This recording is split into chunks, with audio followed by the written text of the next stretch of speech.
Hey guys, what is going on? Ephemeros here.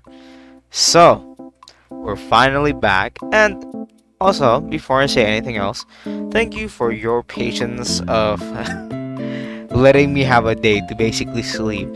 My body forced me to get a full 8 hours of sleep after I sent the message. But I do appreciate your guys' patience. Thank you so much. And yeah, admittedly, my entire schedule for the week, like not for the week, I mean daily, was thrown off. I was surprised I was even posting videos, but hey, here we are. I think last video for the week. I don't know. I do want to record stuff, but at the same time, bro, it's just so I do find it difficult managing my energy around, you know, I gotta invest some energy in my friends. I gotta invest energy here as well. Admittedly, managing it is pretty difficult. But honestly, it's a really great problem to have. But hey, enough about that. We are here for the part 3. Well, no, technically part 2 of my reaction to it, right? Because this was cut up. And I've actually been wanting to do this for a while now because I realized, wow, I left this kind of uncompleted. And I was like, you know, we should continue with this stuff. Yeah. Because is it raining? I can't tell if it's raining. Anyway,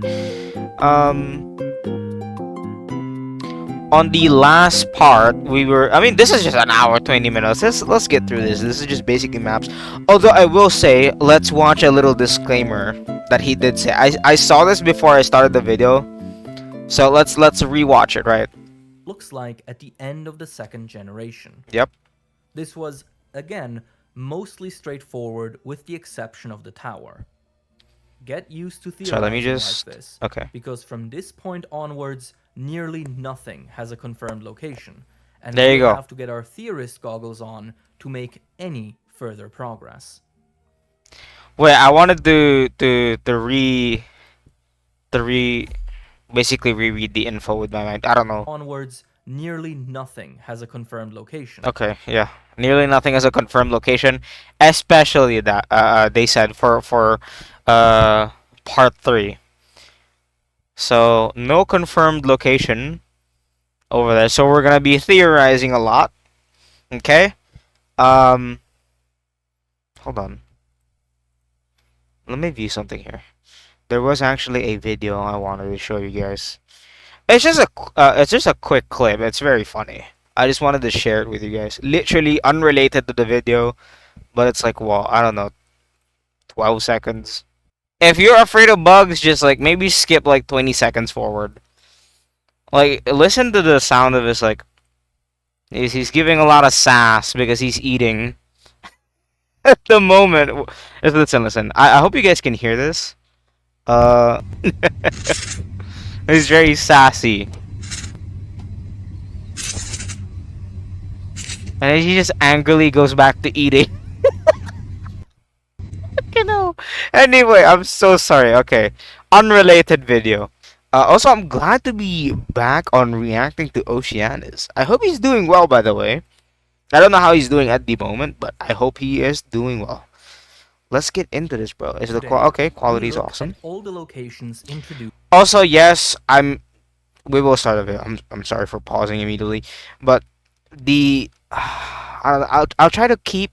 I'll lower my mic's gain by 2. Not for anything crazy. I'm gonna get it a little bit farther from my face, because his videos do tend to have a quieter voice. Mind you, we're at 100% volume. Look at this. We're maxed out. Either that. Wait. Either that, or is it because of this? Oh my god, it is. It is. No, I'm stupid. Oh my god. I'm glad I checked that. Let me return my volume to normal. Alright, we're good. My fucking sound, my volume mixer was used in the there we go! third generation. Today, we look. Alright. Jesus Christ. Today, we look at all the locations introduced in the 3rd generation, That's which much better. represents the first major hurdle to this video series. Okay. Monster Hunter 3 Oh, was that's cool. made These cutscenes are all the awesome. Look at locations these. introduced in the 3rd generation, which represents The the fisherman. first major hurdle to this video series. Monster So cool. Hunter 3 was in many ways a kind of reboot, reimagining the series' style and mechanics. Monster Hunter what? In many ways a kind of this video series. Which one? Monster Hunter 3 was Oh, 3, okay. in ways that still echo on today. Sure. Most crucially for us, this was also the point at which Monster Hunter began being more coy about its world building and lore, becoming more reluctant to openly confirming connections between pieces of information, and overall erring on the side of ambiguity. This also means that from Honestly, I like it. And why I like it is mainly the fact... Why are we on scared timing? Okay, there we go. Why mainly I like it is that people can run up with their own interpretations in the game. Because obviously, you know, you can make a game super well, but if it's like too structured, you kind of box in people's imaginations, and they kind of have to sort of go against the game and make their own headcanons. And usually when you allow for people to like, you know, when you allow for ambiguity in the lore or whatever location might have you, right? Especially in stuff like this where we're looking at the map. It's really good because you can just have your own interpretation of it. And it might be correct. That's the fun part. It might be correct. And if it's not, hey, it's your own headcanon, and it's there's nothing pushing back against it since it is ambiguous by nature. this point onwards, nearly no town or hunting ground has a confirmed location on this map. Yeah, that's a It's bit all crazy. up to us, using incidental details from our list of sources and deductive reasoning.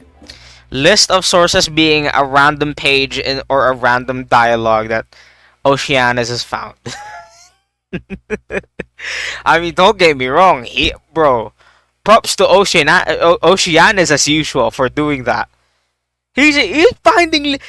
What's crazy to me is sometimes he'll find a piece of lore, and where only literally one mention of it exists.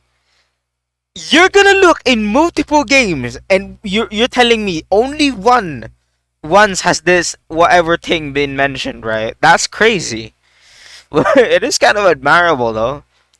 Before we jump in, however, I have a small correction to make. Okay. In the very first episode, I told you about a city named Riveru in Japanese that is here in the Shrade region. Sure. Like with the other places that don't have an official localization, I did my best to construct a possible English name for it, eventually landing on Rivel. Well, turns out it does in fact have an official English name. In Monster Hunter Freedom Unite, the player can obtain a treasure item named Liberruby. Liberstone in English. But if we look at the Japanese Riverubi, we can see that it includes the name Riveru. Oh. Thus, Riveru's official English name is in fact Liber. Liber. Thanks to Nur Udra from the Monster Hunter Wiki Discord for this Again, bro, Monster Hunter with the pronunciations, bro. find. Swear it down. Luckily, that is already it for corrections. We Alright. got lots of work to do today, so let's start. See, with- this is such a minor detail, bro, and he's still correcting it. Props to this Towns. guy, my god. First up is Moga Village, a small fishing hamlet that serves as the offline town for Monster Hunter 3 and 3 Ultimate. Fun. Located off the coast of a deserted island and suspended on wooden rafts, this village houses many different people, from humans to Wyverians to Lineans cool. to even the elusive Sea Folk, a sapient race of humanoids wow. with varying degrees of aquatic adaptations. Oh, wow. It is a joyful and pleasant I've never heard of them before. I've heard of people I've heard of, you know, the people that were like living near the sea in these like stone structures. I've heard of those guys, like in, you know, the little introduction we had to like Monster Hunter and some of its lore. I didn't know they were some of them were actual sea people, or maybe I'm getting the two. Someone tell me in the comments. Although, please, I will say, it's a small request. just try to shorten the info a bit. I'm getting like recently I've been getting so many explanations, and all of them I utterly appreciate. Thank you so much, right, for outputting this info. This is a lot of typing, but good lord, my brain is starting to malfunction. But either that, or I'm just like low power when I'm not, when I'm like, unable to read comments. Anyhow, thank you. Uh, what was I about to say? Whatever. Later, Community that later, later. appreciates the bounty of nature. Historical sketches reveal that Moga Village Oh, has cool. undergone various changes over the years, changing its layout quite frequently. Guild scholars believe this is Wow, look at these fucking like you can't, are these, could you call these an archipelago? Because they're like a series of small islands, right? Like kind of clustered together. Can you call them that? This reminds you a lot of if this is elite ball knowledge if you know this, but this reminds me of Palo Town in Arcane Odyssey when I used to play Roblox. This is cool. Yeah, they had like fishing docks and everything. likely the result of common disasters Cool. such as earthquakes and tsunamis, changing the shit. terrain and destroying the village periodically, forcing Ugh. regular rebuilding. Fair. And rebuild they do. The Mogans have watched Nice. over this place for time untold, under the guidance of a guardian clan. That clan's current head is the Moga chief, once a monster hunter, now an old man enjoying the sea and nurturing the next generation. Nice. His years of experience and wealth of connections within the Hunters Guild ensure Moga Village's safety and prosperity. Oh yeah. In the waters beneath the village, ancient ruins stand as the last remnants of a past Mogan civilization. As far wow. as mapping goes, What happened to them? Moga is kind of tricky. Okay. We know it's directly adjacent to the deserted island hunting ground, so by Yeah. figuring out its location, we'll be killing 2 Gargoyle with 1 barrel bomb. However, Nice. there are no direct statements as to where the island is, which means Of we have course. to scour the oceans. Hunter's Encyclopedia 3's entry on the deserted island states, "The deserted island is located in the middle of the ocean. Those who visit this island from the continent will be amazed by its many plants and animals that they have never seen before." Oh, that's always a fascinating phenomenon, right? And it's not. What's is that? Is there a coined name for that phenomenon?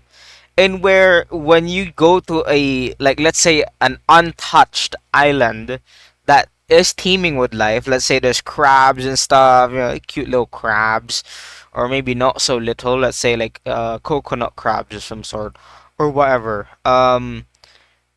Usually, what's weird about it is these little lonesome islands that are untouched once discovered by humans, right? No, I'm not talking prehistoric, as in like modern day. When the islands are discovered, there's this weird phenomenon I see that happens all throughout where there is variations in the crabs or stuff that crabs have adapted there with, like, that we've never seen before. Maybe, life adapting differently than what we know, or maybe the fauna or plants is like, is adapting or growing in a weird way.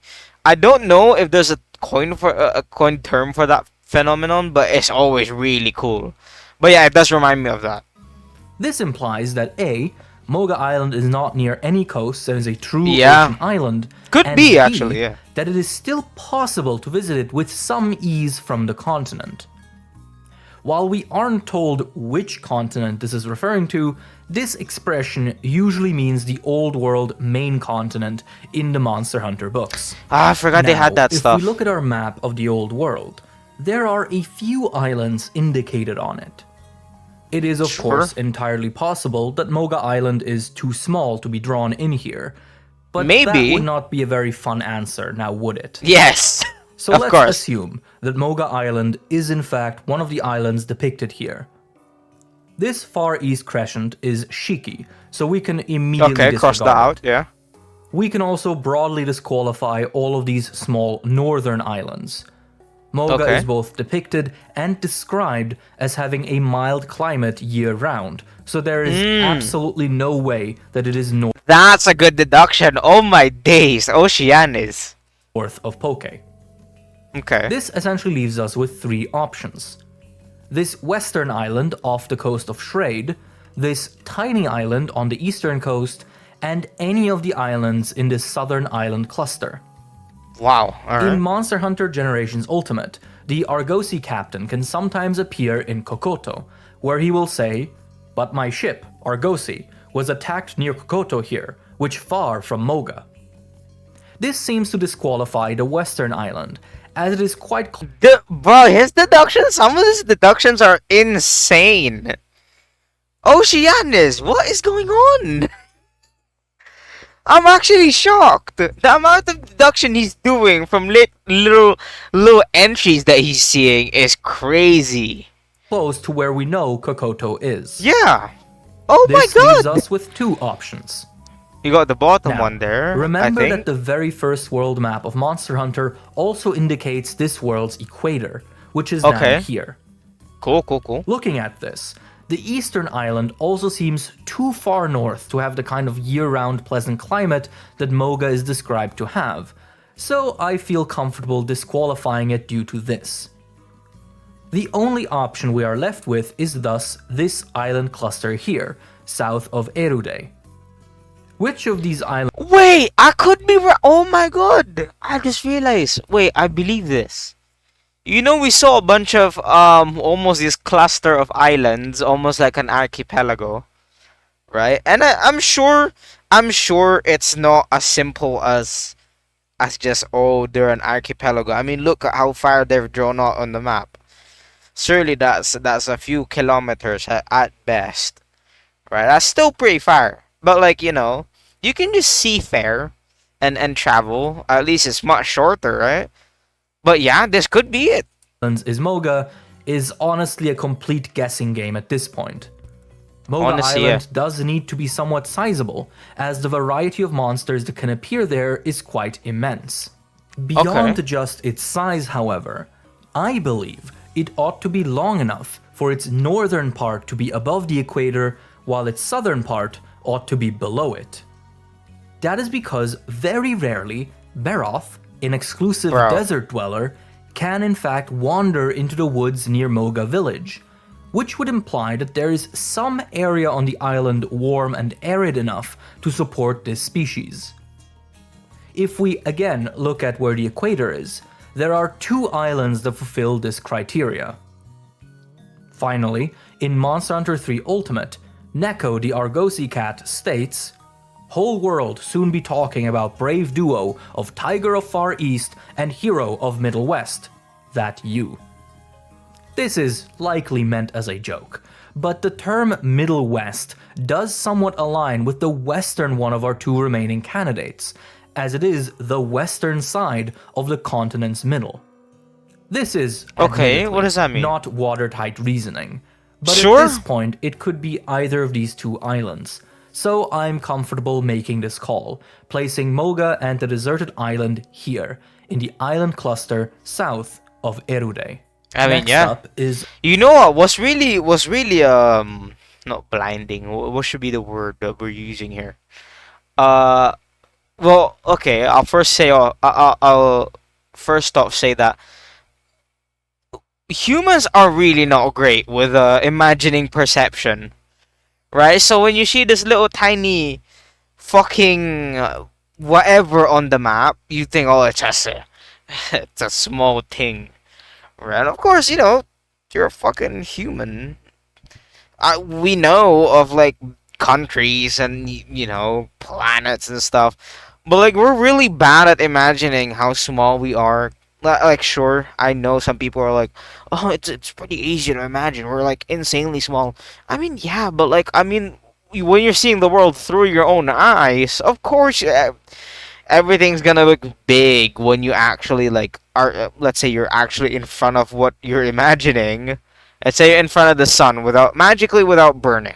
It's gonna be fucking huge and also probably extremely blinding, right? So yeah, I'd say this is probably a big enough land piece. I thought it was the one to the right here, over here, as you can see. But yeah, like the one near Jumbo, a Jumbo Island. Not, is that an island? Is that okay? Whatever. You get the idea. But yeah, here in the island cluster south of Erude. fair enough. Next up is Loklak, the online hub for Monster Hunter 3 and the last Cool. true online city in the series. This bustling trade nexus is located in a Yeah, my truly God. unique environment. It sits atop a massive rock plateau that rises from an endless sea of sand, known as the Great Desert. On top of this plateau lies a crater-like Bro, nah, I'm sorry, I got caught off guard by the name. What is his name, bro? lake that Loklak is built around. That's amazing. Some And shit I in would do. that lake stands an enormous bone monument. Also, for anyone in the middle of the video, I will drop this hint if you are watching alongside me. And if you are, thank you. Please enjoy the ride. And I'm sorry for my multiple yapper pauses. I actually do have a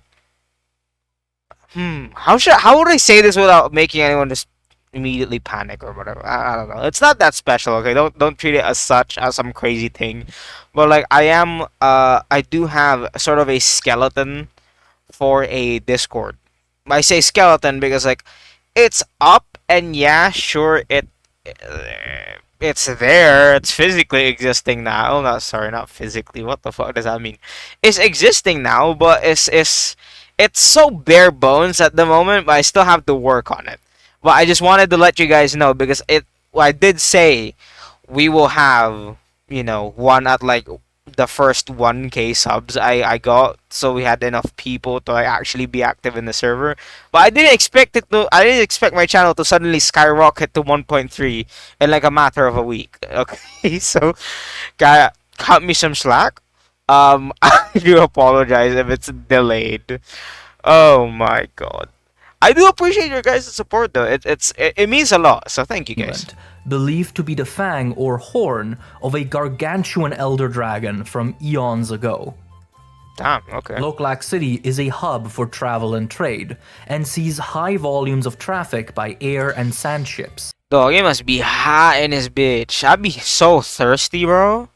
Oh my god. Dude, there's literal sand blowing about in the air. Do you know how dry It is in fact Dog. such a popular layover point that the local Hunters Guild also mans a tourism office to accommodate Wow. and guide the various travelers. Every once in a while, a sandstorm envelops the area, announcing the arrival of Gen Moran, a whale-like elder dragon that swims through the great sands. Hollering and whooping, Loklak hunters will sound the gong and mount their sand ships, racing after the dragon in an attempt to mine the priceless ores that grow on its back. When it comes Yep. to locating Loklak, the great desert it sits inside of is our biggest clue. I'm really not surprised that humans are trying to mine it for resources, bro. I don't know if you guys know this. It's a really funny fact, but like, there's a super like obviously scientists say it's not like it doesn't they can't really say for 100% that it correlates, right? So that does transfer to an immediate no answer. But when you really get into the meat of it, what's funny about it is you remember the woolly mammoths, right? The megafauna. I forgot where it was. I forgot where this occurred, right? But wherever the mammoths were at the time, as soon as the humans stepped onto the land, like statistics, right? As soon as human population started, you saw a little spike of it, and a few humans got onto the land that the mammoths were on, right, and the other megafauna. It's such a suspicious statistic, bro. And even if they say, oh, we can't say for sure, bro, it's human nature. Come on. Like, okay, so for what I'm saying is that as soon as the human population saw a little spike in the same land that the mammoths were in, immediately, like a few hundred, whatever, thousand years later, the megafauna just went extinct. And and obviously people were like, oh, uh, uh, well, scientists mainly were like, oh, must have been maybe the climate, or maybe it was too harsh, or maybe there was climate change happening.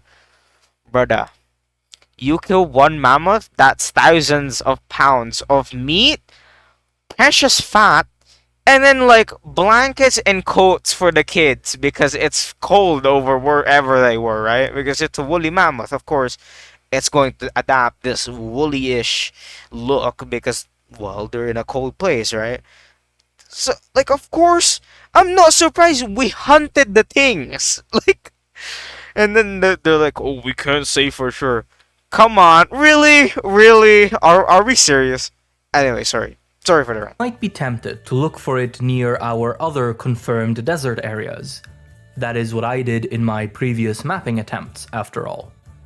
Fair enough. Yeah. It's however important to note that the Great Desert is unlike any other desert area in the series. Its sand is uniquely similar to water, granting no foothold. See, that's so weird. That's so weird. That's also so fascinating, though. The fact you could ride ships on it and stuff. And sucking in anything that falls onto it. That's scary. This can be seen in-game by jumping off the sand ship you during just, the Gen Moran hunt, you're... but it is also specifically called out in one of the hunting magazines the player can read in Monster Hunter Portable 3rd. That's so scary, bro. Like, for some, I don't, like, obviously, right, sand usually is compact, you can at least step on it, right? But, I don't know, it's so weird, that's such a weird concept to me, with, like, sand in an area, or this, quote-unquote, great desert, right? Like, the sand being so loose and not packed, generally, right, that it's almost like water, and, they could ride ships on it and stuff. That's scary to me. Like, imagine you get off the boat, you don't got a zip line or like a safety line or whatever. Oh my god, that is a horrible way to go. With that in mind, it seems likely that the Great Desert does not necessarily have to be close to the other known deserts. We do, in fact, Fair. know the location of one Great Desert. In Monster Hunter Oh, there's multiple? I suppose. I mean, it's okay, of 4 course. Yeah. Ultimate, the Fair enough. Caravaneer mentions that the Daren Moran, a relative of the Gen Moran that also travels by swimming through sand, Oh, wow. also threatens Dundorma, and that it must be Why? repelled in a Great Desert. This means Oh. that there must be a Great Desert somewhere near Dundorma. Oh, yeah. And since we Okay. know that it has swamps to the west, water to the south, and mountainous cliffs in the north, the only Sands conclusion in the is east. that there is a Great Desert to the east of Dundorma. Yes, sands in the east. Smack dab in the middle of the central continent. Oceaniz, again, the deduction, bro. Delicious. Now, the Great Desert seen in Monster Hunter 3 and the one in 4 Ultimate could, theoretically, be two different Great Deserts. Sure, yeah. Perhaps these sand seas are just a type of biome that exists in the Monster Hunter world. Definitely. But in the absence of further evidence, I mean, Sun does crazy stuff too in real life, like the Grand Canyon stuff and whatever. And there was this one like instructor or tourist instructor that like I saw, and where he demonstrated in a small pile of sand how the Grand Canyons would essentially form, right? But like you having someone give him a water bottle, and then he'll demonstrate how the sand piles up and stuff. But it's what the fuck? Why is it after that I lose my train of thought? Fuck. I mean, okay, that's okay. Okay, I'm back. Um, other than the instructor that I said and Sun doing sand. Why do I keep saying Sun? Sun, I'm crying. Other than that, sand doing crazy stuff in real life. It doesn't really go to a point in where it forms these weird, almost sand oceans. See that? I don't know. Something about that's so scary to me. I'd say it's That's best horrifying. to stick to the simplest Fuck no. solution, which is that there is one Great Desert, and that it is here. Yeah. The area seen in 4U Look at that. That's a huge piece of land too. Look at that. Oh my god. is called the Great Desert under the jurisdiction of the Valhabar Guild Oh, in wow. Monster Hunter 4. So perhaps this Great Desert Maybe. is separated into two territories, one guarded by Loklak and one overseen by Valhabar. This Sure. location works well with other things that I mean, mate, it's such a big piece of land. Especially the fact it's sort of an ocean-like desert, right? I don't think a few humans, even like this sort of big town on Loklak, is going to cut it. Like, come on. we know about Loklak. It is described to be accessible via sand and airships, with no mention of any kind of water-bound vessel. This implies that it has no easy access to the ocean, meaning that it would need to be quite far inland. Loklak's status as a trading and travel center also works well within this placement. Located so centrally, it would naturally be a node for nearly all journeys across the continent. By comparison, putting it on the southern peninsula near the other deserts would put it far away from most areas of interest. With all of this in mind, I believe Loklak is here, in the center of the continent, surrounded by the portion of the Great Desert that is under its jurisdiction. I believe it, Moving yeah. away from Monsanto Tri and Wait, into hold on. Portable Third, Hold on. Okay. jurisdiction. Moving away from Monsanto Tri and into Portable Third, we now need to find Yukumo and its adjacent hunting ground, Beautiful, the Misty bro. Peaks. Nestled among tall, pill-like mountains and serene streams. Oh my god. Look at the fucking hammers the Smiths are using. Oh my god. Nestled Dude, these fat fucking what's the word? Um What's that one word where it's like so heavy that it's kind of it's cumbersome. There we go. These huge cumbersome among looking tall, hammers, bro. pill-like mountains and serene streams. This village is known for its Oh hot my springs God. and unique wood crafting methods. Cool. The surrounding area is lush and beautiful, with remnants of a much larger settlement scattered There's a around. rainbow. What this community might have been, and what happened to it, has however been lost to time. Yeah. Placing Yukumo is again somewhat tricky. A hunting magazine in Portable Third mentions that it is far to the east of Loklak, which is already a valuable clue. Monsanto Rai's complete works confirms that Kamura village is located on the main continent, and that Yukumo is near Kamura. So we can rule out Fonron or any other landmasses. Yukumo is on the main continent. Beyond this, Alright. however, we have to rely on context clues. Oh boy. Climate-wise, Yukumo seems quite mild, with green trees and ample grass. Okay. Looking at Yeah, this, nothing crazy. it doesn't strike me as an overly northern landscape. Yeah. It is, however, also distinctly not tropical. Oh. So we can limit what? its possible location to That's either my mouse or my headset. What's going on? What is going on? Okay, that's not my headset. What was going on then? What? Gotta be my mouse. Acting up on some bullshit. It did disappear. I can't see my mouse right now. It's really hard. Okay. What the fuck, mouse? Lock in, twin. east of tropical. Okay. So we can limit its possible location to east of Loklak, south of Poke, and north of Jumbo. Yeah. We can additionally narrow it down by considering that Yukumo is a mountain village. It must thus be located somewhere on these I mountain mean, it did ranges. look like it, yeah. In the absence of further evidence, I will choose to place Yukumo and the Misty Peaks here. Not too north, not too south, Fair. definitely east. Moving on. Honestly, mate, what I like about these are, I'll be so real, these are essentially uh these are essentially Oceaniz's headcanons. But what I like about it is his headcanons make it sound believable, right? Especially with the northern stuff and how the climate looks, and so where it might be is maybe here. And yeah, sure. Yeah. It's pretty believable, and that's what I like about it so much. We do have a few context clues that we're working with, so hey, fair enough. we must now discuss Tanzia, the online hub from Monster Hunter 3 Ultimate. This is very bright. Oh my This god. lively port town is Yeah. a vital travel node for all manner of seafaring vessels, Lively is guiding one them word through for the it. many various signal towers that litter the area around it. Oh wow. The largest of these towers is called the Dragon's Bane Lighthouse, and was Cool. erected long ago after Tanzia banded together to repel a powerful black sea dragon. Holy shit. For a mapping project They got one of like those? this, Tanzia is essentially a nightmare scenario. It only exists in a single game, and mostly functions as Oh a way my to replace God. Loklak.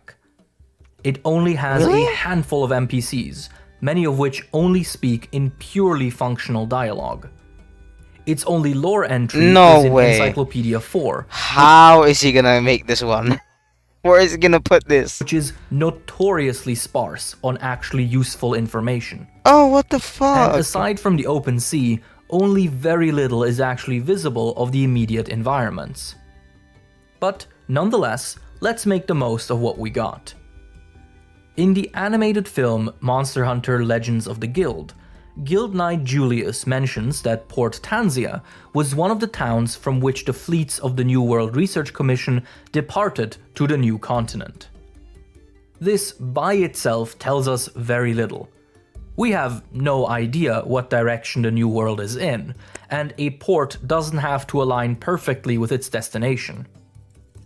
Okay. It does, however, confirm that Tanzia is a port on the open ocean, which lets us Okay. rule out the Geocroc Sea at least. We can work with that. Next, we are told in Monster Hunter 3 Ultimate that travel between Moga and Tanzia is straightforward but long. This would imply I like this. He's using other context clues that he's got with the mention of Tanzia to actually. This is awesome. that Oh my Tanzia god. is somewhere that can be reached from Moga without too many complex maneuvers, but that Okay, it is yeah. still some distance away from it. Looking That's a around good clue. Tanzia itself, we can see green mountains behind it, which does seem to confirm that this port is actually built onto a landmass and isn't just a floating rock or suspended raft in the middle of the ocean. Our other major clue for Tanzia's location is the Tainted Sea. Really? Arena map, in which the player battles Dire Miralis, is Oh, okay. explicitly stated to be near I thought this was Tanzia, for as Akantor. the dragon's appearance presents a threat to the region. In Fair fact, enough. My you god. can even see Tanzia's light towers in the distance. Now, Bro, we should eventually do a rush week again, but we're acting to the ecologies like playlist that Oceaniz has. Always some really good stuff on there. People have been telling me to check it out. Even told me like, oh my god, the Devil Joe ecologies here. I've been wanting to watch those stuff, bro. It's really cool looking. if we look closely I've just kind of been saving it. That's why I haven't been reacting. at these towers in both Tanzia and the Tainted Sea, it doesn't look like the Tainted Sea is opposite Tanzia. Instead, it appears as if these towers line the shore of whatever coast Tanzia is on, a pattern they seem to repeat in the Tainted Sea map. No way. Bro, he's rain bolting this shit. Oh my god. He's actually doing some rain bolt ass investigation on this. Nah, this is crazy. Oh my god, yeah. Me, this almost looks like Tanzia and the Tainted Sea are in fact jutting out of the same shoreline, rather than sitting at opposite Bro. shores. Now, looking at the rocks in the Tainted Sea, they definitely remind me of volcanic cliffs, with that sheer drop-off Okay. and that compounded rock structure. I didn't know they I am have that. not a That's cool. geologist, and this is not a whole lot to go off of, but Fair. we don't exactly have a lot more to work with. Yeah, that's So, true. That's let's true. take this as an indication that the Tainted Sea shore might be either near or at a volcanic region. Now, if the Tainted Sea and Tanzia are indeed on the same shoreline, we need to find a shore that would include both green mountainous terrain as well as volcanic rock. My best guess for this would be here, where the shores of the Arcolis and Erode regions meet. Erude is the only place in the old world with confirmed volcanic activity. That's and lots true, of it and the at that. travel on Moga, from Moga to there, is kind of a straight line. Oh my god. Or was this the island? Surely this was the island that was mentioned, right? Either I'm tripping. Meanwhile, the region around the Geocrux Sea's west and southwest are adjacent to places that we know to be fairly green, such as the Old Jungle and Metapitat. This placement also allows for straightforward but lengthy travel with Moga. Yeah, yeah. It would also be a decent way to get hunters from Dundorma onto the open ocean and on their way to the New World, although, admittedly, having to sail south to circumvent much of the continent does seem inefficient. But, Fair. considering what we know, I choose to place Tanzia here. This covers Makes us sense. for all settlements in the third generation. The fact he was able to make that with such little, like, info to go. We go like what?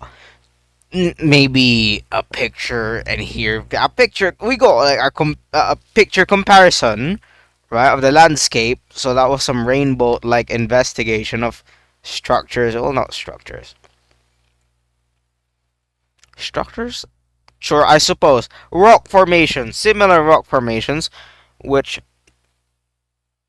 do indicate that like, oh, Tansy is basically here as well. We got that, and what? Maybe one entry to go off of, that which was from like, oh, travel to Moga is this and that. The Tanzia is straightforward, but it's a long ride. I'm like, how the fact he got this, the fact he got this with such little to work off of is crazy. And in locating them, we've also placed a handful of hunting grounds already. Let's do the remaining ones now. As we already have the deserted island, our next target is the Sandy Plains hunting ground. Oh wow. This arid region is full of slopes and canyons, which all serve to hide various old buildings and traces of settlements in their shadows. It is clear that people once lived here, and the guild has various theories as to why they might have left. But now, only monsters roam these plains and its small, muddy oases.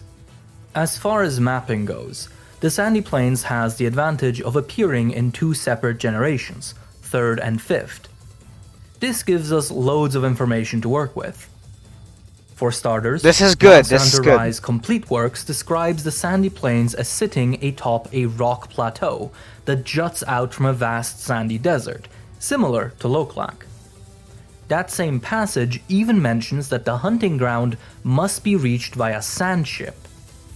It also states that the Sandy Plains are somewhat distant from Kamura, but still within the same region.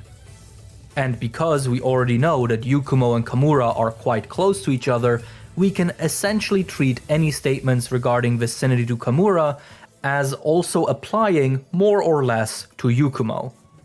This gives us a rough range of where we might put the Sandy Plains. That's good. If we now go into the map and look at it closely, That's off of one entry, bro. That's already really good. a thing that immediately jumps out at me is how much greener it is compared to the old and Gen 2 deserts. True. This is, of course, subjective, but in my opinion, I mean, yeah, it's got a lot more life in it, yeah? It's got, like, sure, it's got, like, deserts and stuff. Yes, of course, it's got deserts and shit, but it's a lot more, it's a lot less, sand, mountain-y, you know, like those piles of sand that end up looking like mountains, right? Yeah, it's less like that. It's much less like that and more like, it's more rockish. I don't know if I'm making much sense here. It's more rockish and there's more plant life that you're looking rather than just a sea of a sea of sand. this does open up the possibility of the Sandy Plains being further north and adjacent to a milder climate Probably, than the yeah. other desert maps. I believe it. Combine this with the mention of a vast sandy desert below the Plains Plateau, and I think the likeliest position for it is here, at the eastern edge of the Great Desert. Oh, The wow. mention of sand chips being needed to access the hunting ground does fit with it being connected to the Great Desert, and this location is both far from Yukumo but in the same rough region. All in Yeah. all, it seems to fulfill all criteria that we established, so I am confident in placing it here.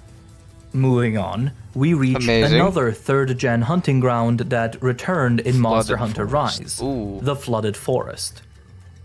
This humid area consists of a forest that has been partially Ooh, I'll be so real. This reminds you of like the Scarlet Forest, but a lot more sandy and arid. submerged by a swelling river, creating aquatic habitats for various monsters and unique plants. Yeah. Ruins litter the place, and the guild first became interested in the area after a rare mineral was discovered within the flooding river. Both Of the course. Monster Hunter Rise book and the Hunting Magazine and Portable Third confirm and reiterate that the flooding body of water in this map is a river, meaning that it does not need to be near a coast. Looking around the borders of the map in Rise also seems to show that it is surrounded by land, so I'd comfortably place it somewhere inland. Hunter's Encyclopedia 3 calls the surrounding area a tropical wetland, so it's safe to assume that this region is pretty far south. Monster Hunter Rise Complete Works then again confirms that the flooded forest is in the vicinity of Kamura. It still kind of does shock me though. I didn't ever really think. I know beaches are a thing, of course, they're one thing. But like a flooded forest that's pretty sandy, I've never even thought that could be a thing. And thus also near Yukumo. Based on the fact that the sandy plains were described as somewhat distant but in the same region, while the flooded forest is said to just be in the vicinity, I believe the flooded forest is closer to Kamura, and thus Yukumo, than the sandy plains are. Probably, This yeah. is already all the info we get, so now it's just a matter of placing it, Yeah, yeah. which I will do here. Oh, It further is down. south enough to be tropical, it's closer to Yukumo than the sandy plains, and as an added bonus, it is Okay. decently easy to reach from Moga just looking at it. Next up, And honestly, I did see a lot of, well, more water in it, just in general. And I suppose, like, climates that are down there could probably hold water better, right? we have the 3rd generation I'm making sense, right? I hope I am, bro. I'm I'm not a meteorologist. Is that what you call, like, those people who, like, do stuff with climates? I don't... Yeah, you get the idea. tundra. This frigid wasteland is described as a place where life and death stand still. The cold devours scary. all ambition, halts every movement. Only the toughest monsters prowl here, and it is said that there is a hidden wyvern graveyard somewhere in this region. As a hunting ground that is entirely exclusive to 3rd gen, the tundra is a tough one to pin down. Hunter's Encyclopedia 3 specifies that there are colder known areas in the world than this one, which implies that while the tundra is obviously in the north somewhere, Nothing it isn't crazy. the furthest north point of the Okay. old world. That is pretty much already all the useful information we get from the books. You know what? I'm actually curious. Why is the north so cold? Is it because the sun is reaching there the least? Is that it? Because if that could be a good reason. That could be a good reason, yeah. I wonder. Time to actually look at the region. Walking through the tundra, one thing that sticks out is the lack of vegetation. There are a handful of sparse trees in the mean- southwest, but the majority of the area is completely You have the barren. sun at least. Compare this with the Snowy Mountains hunting ground, where all the zones that aren't on the mountain peak are quite green, with Yeah. ample vegetation and hints of a boreal forest. Okay. This is naturally a subjective call, but I think we can use this as a hint towards the tundra being at least further north than the Snowy Mountains. Good. Yeah. Looking around Okay. the tundra further, it appears to be entirely surrounded by mountains, with no obvious sea access. However, by the camp. You know, that's actually a pretty good estimate. It's not like it's not like climates just as immediately snap when you like step into a new biome like it's in fucking Minecraft.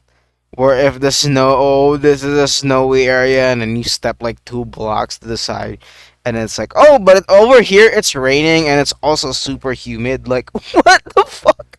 We can see this river carrying icebergs, flowing Okay. southwest. Some fat icebergs, Jesus Rivers Christ. generally flow towards the ocean one way or another. So Sure. unless this river snakes around deceptively, which is possible, we could conclude from this that there is an ocean coast somewhere Is that entire iceberg moving? Look at this one. to the southwest What of this the hunting fuck? ground. I elect Oh nah, that's insane. to place the third gen tundra here, on this little bit Oh, of wow. shoreline that juts out to the northwest of the snowy mountains. Not only does this location Yeah, much seemingly higher fulfill up. the criteria we established, it also puts it directly north of Loklak, which would, presumably, make travel by airship simpler. Sure, The yeah. final location Just for have to this curve a little bit to generation the right. is the third gen volcano. This area is defined by a massive active volcano sitting in the middle Oh, of this an oak one. forest, creating a harsh divide between normal and extreme habitats. I say this one, but honestly, I don't know, mate. I know they have volcano regions, but the one I'm most familiar with is like the one stage you fight a canter on. I remember that video pretty well because it was really cool. A community known as the Fire Country is known to live Yeah, these somewhere guys. around Yeah. here, and occasionally commissions quests from the Hunters Guild. Okay. Like the tundra, the volcano is also entirely unique to 3rd gen, and thus suffers from a lack of sources. However, Hold on, is my audio even working? And why am I eating? Okay. What the fuck was that? Okay, wait. there are some juicy Okay, it works. Thank God. That would have pissed me off if it wasn't. Okay. tidbits. Hunter's Encyclopedia 3 describes this volcano as standing in an ancient forest, and that it is quite a lonely region. Coupled with the fact that we can only visually see a single volcano in-game, we can reasonably conclude that this is in fact a lonesome volcano, rather than one of an entire Yeah? volcanic mountain range. Pretty lonely volcano. Additionally, in Monster Hunter Portable 3rd, the Yukumo chief mentions that she once lost her way home and ended up near the volcano. Oh, wow. This might imply that the Big thanks to Shred Academy for this find. Awesome. I'm always glad to see like other creators working together. It's always so cool to watch. volcano is also in the rough vicinity of Yukumo. Let's take a look at the region in-game now. By looking around, we can observe that the hunting ground is surrounded by an open shore on the west, a forest in the south, and Okay. indistinct land masses to the north and northeast. Yeah. There are also no volcanoes in sight beside the main one. Pretty lonesome all of this in volcano mind, once again. Yeah. I choose to place the 3rd gen volcano here, on this shore gazing at Erude. The fact that this volcano stands by itself tells me that it probably isn't on Erude proper, but with how volcanic activity in this world seems to be so concentrated in that area, I also do not want to place it too far away. With this spot, it's near Erude, but not in it. It's also near Yukumo, Wow. and borders on a western shore while also having warmer green regions to its southeast and east, fitting with That's the good. placement of its forest. And with Oh that, my we have God. mapped all major locations Oceaniz, bro. Oh my God. This guy's deductions are always so insane to watch. What the fuck? introduced in the 3rd generation of Monster Hunter. Yeah. This is what our map Why I say it's always crazy, right? Is that it's not that he's randomly just placing it on the map. No, he's trying to make sense of each direction. Okay, is this what does this look like? Alright. You know, is it as the context clue describes it as? And you know, where does its other like south, north, east, west face, and what's the climate over there? And if the climate over there is here in the south, and maybe there's some green here, it could be facing this area and then here as well, and then it connects all together. I'm like, what the fuck, bro? It's insane. Currently looks like. As you just saw, we are now at the point where we have to heavily rely on assumptions and judgment calls. Yeah, This of course. will continue as we go on. You can surely also see that it's a bit of a house of cards. Since we Why? have to place loads of locations in relation to each other, being wrong True. about any one of them Well- can in well- turn make the entire map fall apart. That's true. That's very true. Actually, yeah. I am so far quite confident in all of these placements, but if in the future something does inarguably disprove any of this, I'll definitely have to do an update. Fair, That's the fair. benefit of doing this as a series, after all. Of course, yeah. Oh, part 4. Here we go. Monster Hunter 4 Ultimate and Monster Hunter Generations Ultimate. Okay. I will reduce my yapping. I just saw my recording. Holy shit. I've literally matched the video's length in terms of yapping. Oh my god. Alright. Lock in. I think we also have a part 5. Really? Oh, sick. Okay, cool. Today, we take on what is maybe the biggest hurdle to mapping Monster Hunter. The 4th generation games, which are Monster Okay. Hunter 4 Ultimate and Generations Ultimate. Not only do these games together introduce the greatest number of in-game locations yet, they also suffer from having very little official lore about them. Oh my god. The lore book of Monster Hunter 4 is notoriously cagey compared to previous entries, and Generations Ultimate did not even get a bespoke book. This is going to be quite challenging, and I must stress anew that these placements will inherently be based on assumptions and guesswork. Placement that is directly confirmed, okay, and placement that is based on assumptions. Okay. Indicated with a little red star icon, to Sure, differentiate sure. them from places that do have a hard confirmed location. Okay. Alright, enough delaying, time to get started. Yeah. Luckily, this time, we actually have 2 completely confirmed locations that we can get out of the Great. way first. If you recall, Hunter's Encyclopedia 2, which is the main source for all confirmed map locations, also confirmed that this crescent island here is Shiki, the land of Wyverians. Oh wow. Hunter's Encyclopedia 4, in turn, directly states that the village of Cathar, which we visit in Monster Hunter 4, is in fact on this island. While we don't get an exact location, we know it's somewhere on there. At least it's something From to work this, with. we can also glean the location of a hunting ground, the Heaven's Mount. In its brief description in Encyclopedia 4, Whoa. it is stated that Cathar village sits at the base of this mountain. I realize this is something that is also communicated in-game, but come on, it does feel nice to have a book source for it as well. True, yeah, fair enough. Either man. way, this allows us to comfortably place Heaven's Mount on Shiki as well, right around Cathar. Nice. Okay. But this is all the hard confirmations we get. Damn, okay. Now is the hour for speculation and deduction. Oh, I'm ready, bro. As usual, we will first start with towns. The first town location the player encounters in Monster Hunter 4 is Valhabar, a Can't lively see my merchant's mouse. gathering. Jesus Christ, this map is so bright I could barely see my mouse. This place cannot be found on any maps, because Valhabar is a traveling city, changing locations regularly as the merchants follow the gathering hub the town is centralized around. Oh, that makes It it is a place so of much hunting, more difficult. trade, and entertainment. Now, first things first. Yeah, how the fuck would you map a town that's always moving? Like, obviously they set up shop occasionally, right? But obviously they have to do business eventually. But how? Come on, what? Okay, let him cook. Valhabar does technically not have any set location, as it travels around. Yeah, they're like a band of traveling What we will merchants. try to determine is thus simply its location during the events of Monster Hunter 4. Fair, okay, that's good. There is some evidence to suggest that the town stops by this area regularly, though. Hunter's Encyclopedia 4 mentions that Valhabar has a deep relationship with the Daren Moran, a giant desert dragon that the village often seeks out in times of festivity, which often leads them to this general region.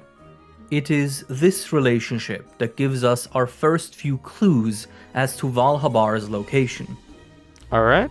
During the intro of Monster Hunter 4, a Daren Moran attacks ships heading to the town, and only barely stops short of destroying it. Holy. From this scene, we Gerald, is that you? Look at his fucking hair. discover that Valhabar is near a great desert and has sea access.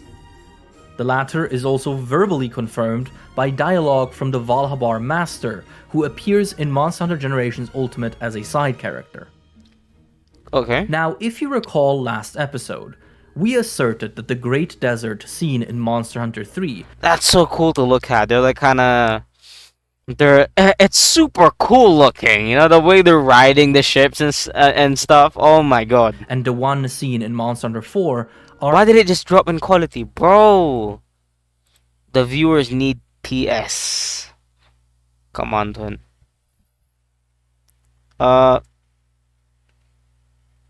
Okay. actually the same desert, There you go. simply separated into two distinct jurisdictions, based on how the Great Desert descriptions is worded in Hunter's Encyclopedia 4, and the fact that the Daren Moran can attack both Oh, Valhabar wow. and Dundorma.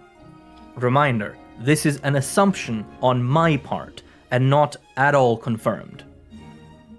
But using this as a springboard, we can narrow Valhabar's location down to being somewhere near its own Great Desert territory, Yeah. which itself must be near the 3rd Gen Great Desert. Gotta be somewhere. Looking at the cutscene In where the middle Daren of Moran whatever that nearly spotlight crashes into is. the city, we can see that Valhabar is essentially sandwiched between desert and sea.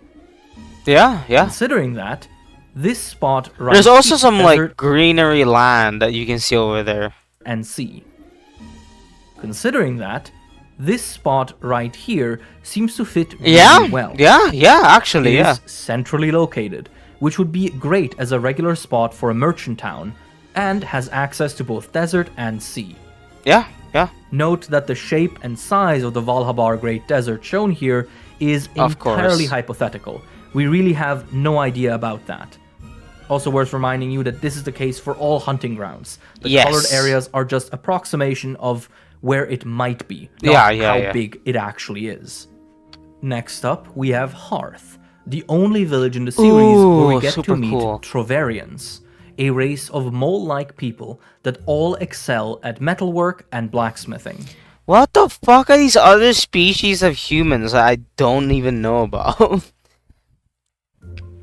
Hearth is built into a They're literally dwarf like, oh my god. volcanic mountainscape, and the lava that flows through this region is used to power the forges and machines of the Trovarians. This Seems town efficient, is yeah. adjacent to the volcanic hollow hunting ground. Now, if Cool. you've been watching the previous episodes, you know what I'm about to say. Volcanic activity in the old world? Oh boy, that sounds like Erude. Lucky for me, I mean, mate, if it's probably in one location, easy to track down, right? And there is pinpoint. actually a decent amount of evidence to suggest that Hearth and the volcanic hollow are, in fact, on or near my favorite volcanic peninsula. Yes. They both need to be somewhat close to Valhabar, as the caravan our hunter joins in Monster Hunter 4 gets there by land in what appears to be a fairly reasonable amount of travel time. Yeah, nothing crazy. In the cutscene that shows their arrival in Hearth, we get a pretty good look at the surroundings. Oh yeah. Hearth and the Hollow seem to border on a curving seashore and a mountain range extending away from the direction the caravan is approaching from. This alone already gives us a pretty good possible spot for this village, being here at the bend of the Erude Peninsula. Oh wow. This is already my best guess, to be quite honest. Hey, fair No enough. book or in-game dialogue I could find gives us any new Damn, clues, nothing so no I am source. comfortable putting it here. Now we move our Fair. attention to Chico Sands, an odd corner of the world where a gaggle of felines live in a tropical paradise, led by a shipwrecked Wyverian lady. A small nearby It's a cat island lady. called Sunsnug Isle is home to numerous feline activities. Feline Chico activities. is another one of these Lovely places term. that we simply do not get a ton of information on. It's definitely It's on a a beach. tropical place bathed in sunshine, so it's probably more to the south. Yeah. We also know that it is close to the Primal Forest hunting ground, as Little Miss Forge mentions that one of the felines from Chico Oh, enjoys Little Miss going on Forge. nightly walks near that forest. This is relevant both because it allows us to place both the town and the hunting ground in one fell swoop, but also because it relates to another statement made in the game. The High Questatrix in Valhabar says at one point, when sending the player to the Primal Forest, that it is a long ride to get there, implying that the Primal Forest, and thus Chico, is far away from Valhabar. As far as statements go, this is already all that we get. But we can Still dig pretty a good. little deeper by considering the plot of Monster Hunter 4. Once our caravan gets their ship built, they attempt to travel from Hearth to Cathar by sea. Considering where we put Hearth on our Ooh. map, and where we know Cathar to be, we can surmise that their sea route would have looked something like this. Yeah. This does not go to plan, obviously, and after some Gormagala-related sea trouble, the ship has to make landfall in Chico to recover. What in the fuck is a Gormagala doing here? Son, what? Isn't this travel by sea? What the okay, whatever. and regroup. What the fuck? This means that Chico is, in all likelihood, somewhere along this path. This is where we just kind of have to make a decision, and I choose to put Chico and the adjacent Primal Forest here, on the western coast of the southeastern chunk. I did of guess the near the same continent. spot he was As here. we already know where Cathar is, we can immediately jump to the only village introduced in Monster Hunter Generations, which is also the last town we have to cover today. Really? Berna is a small Oh, hunting town conjoined this with one. the Academy, a Yeah, research the researchers and like yeah, I know this stuff. institute that collaborates closely with Cool. the Hunters Guild.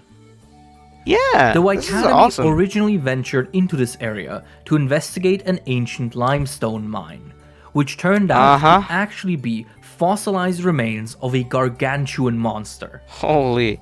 Yeah, and then they set up shop, right, to like kind of research about it and be close to it essentially. As the Academy increased its efforts and pulled in more workers to help in this landmark investigation, researchers and hunters began settling down nearby, eventually forming the settlement that is now known as Berna.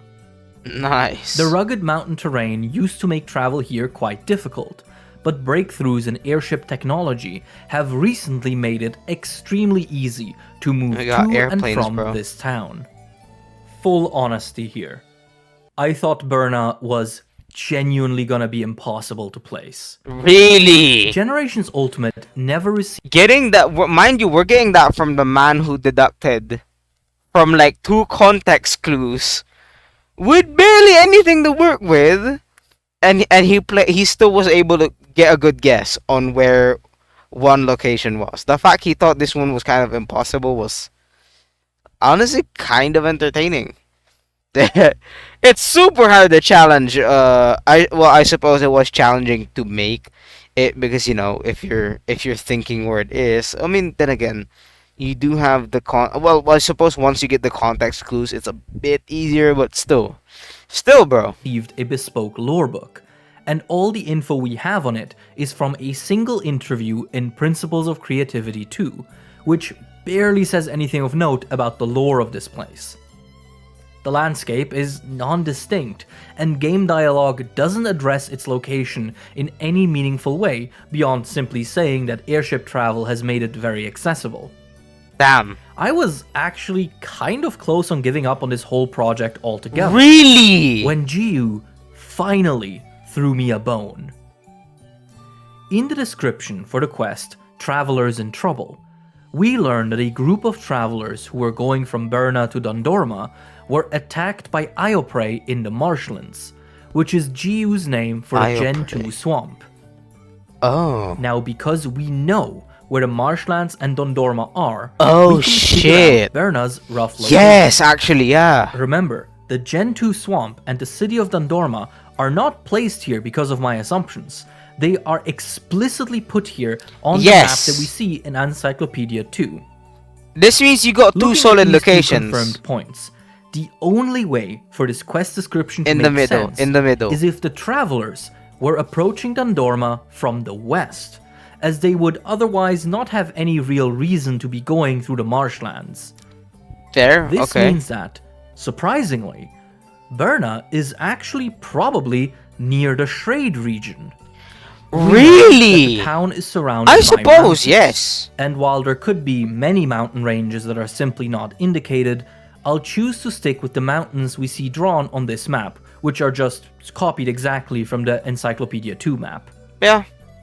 I think Berna goes here on the map, nestled between mountains and roughly on the same latitude as Kokoto. I chose Sure. this spot because I can imagine there being mountain passes and the like that lead to Dondorma via taking a path through the marshlands. Yeah, online with actually, Kokoto yeah. also- I mean, both of them are swamped. So, either way, I'm probably ignoring an Fits info the here, general but climate we see get the in idea. Berna.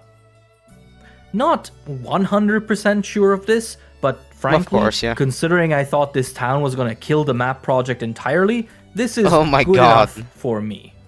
Now Fair. that we have all of the towns, I'm it's glad he time- didn't. I'm glad he got thrown a bone because oh my god, I would not. Oh, I would not want Oceaniz to abandon this thing. This looks. This is such a good speculation, bro. Oh my god. Time to move on to the hunting grounds. First up is the Ancestral Steppe, the first hunting ground seen in Monster Hunter 4. It is an open grassland surrounding a cluster of mountains, with various ancient red ruins embedded into the landscape. Like many starting maps, the Ancestral Steppe is given a vague location by the game and book and is described to be quite close to the starting village, in this case Valhabar. How close and in what direction though, that is for us to figure out. Yep. There is not a ton to go off of, but if we jump into the map and look around, we can notice that there are large mountains visible to the west and the south. One way to make this work is if the Ancestral Steppe is to the west of Valhabar, with the mountains being part of the same range that makes up the volcanic belt of Erude. Thus, I am going to mark a fairly large area as a possible location here. Okay. The steppe yeah. being to the west of Valhabar also synergizes well with the next hunting ground we have to cover, which would be the Everwood, a mysterious area full of ancient ruins and unique monsters. This hunting ground is special in that the map layout is different every time the player travels there, What the adding to fuck? its mystery. Many powerful and rare monsters, such as the Orochi Kirin, can be found here. Yeah, these guys are like ice. As you might expect from a place meant to be confusing, there is zero info on the forest location as far as the books are concerned, and Monster Hunter 4 itself is also quite cagey about confirming anything about it. However, thanks to one guardsman, we can actually place it on the map with some degree of confidence. Really? In Dondorma, a city guardian will complain about a Yangaruga that has been spotted in the outskirts of Dondorma and ask the player to handle it for him. The resulting quest then takes the player to, drumroll please, Everwood. This means that this hunting ground has to be close to Dondorma in order to be considered fair part enough. of, or at least adjacent to, its outskirts. Now, I choose to place it here, to the southeast of the city, near the Great Desert and extending towards the ancestral steppe. This adds 2 layers of stability to our assumption. In Monster Hunter 4 Ultimate, the Everwood was updated to rarely include desert zones, which Ooh, one there could you tie go. into its proximity Yeah. to the Great Desert near Dundorma. I was doubting it a little bit because I was like, okay, but the Great Desert is, well, a Great Desert. So I was like, you know what, maybe because, they have differing biomes, of course, and this one could be like kind of grassy and has life. Well, not has life, right? Of course, the Great Desert has life as well.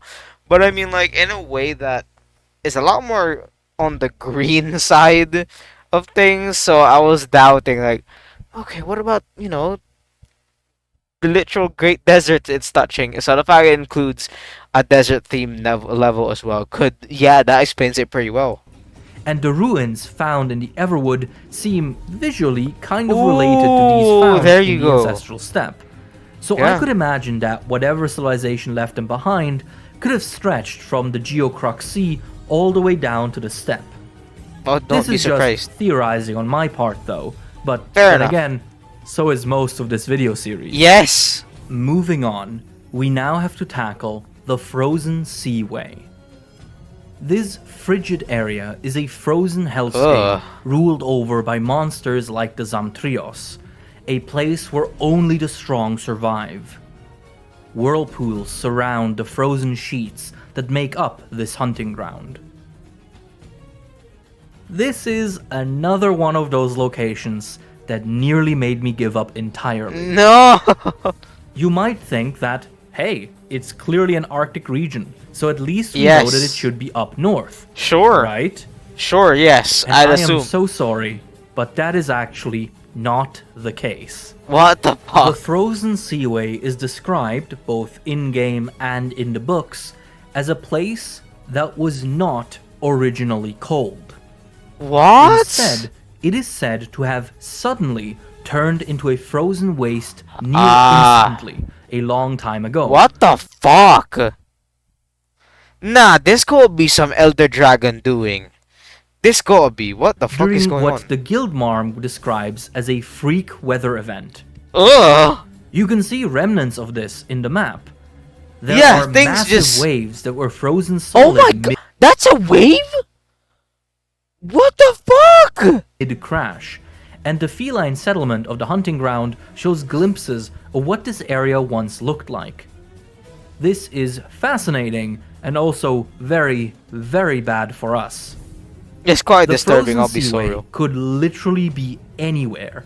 Yeah. It could be an island or even a tiny, unmarked rock in the open sea that was transformed by whatever happened here. However, I did not give up hope, and with the help of our local lore master Band Lagiacrus, Yes. was able to find a few scattered clues. This hunting ground also appears in Monster Hunter Generations Ultimate, where it will sometimes be inhabited by Gammoth. This massive monster cannot fly, and also does not display the ability to burrow, nor would I assume that it can create ice platforms solid enough for its heavy body to stand on. Yeah. In short, I see no way in which a Gammoth could cross an ocean.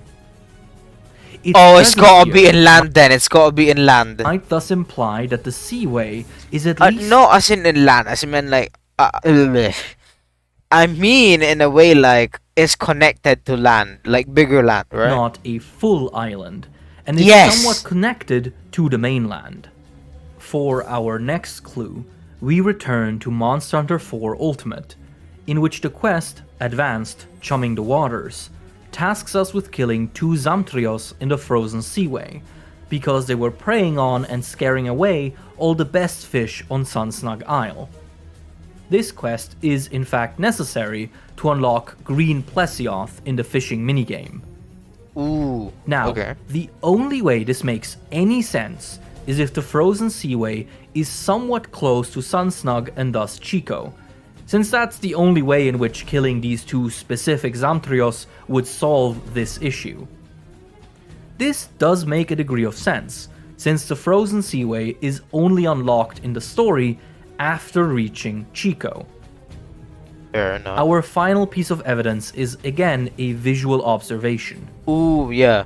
If we hop We need into the that. seaway map, we can notice that a large green landmass is visible in the Ooh, yeah, it is. Wow, okay.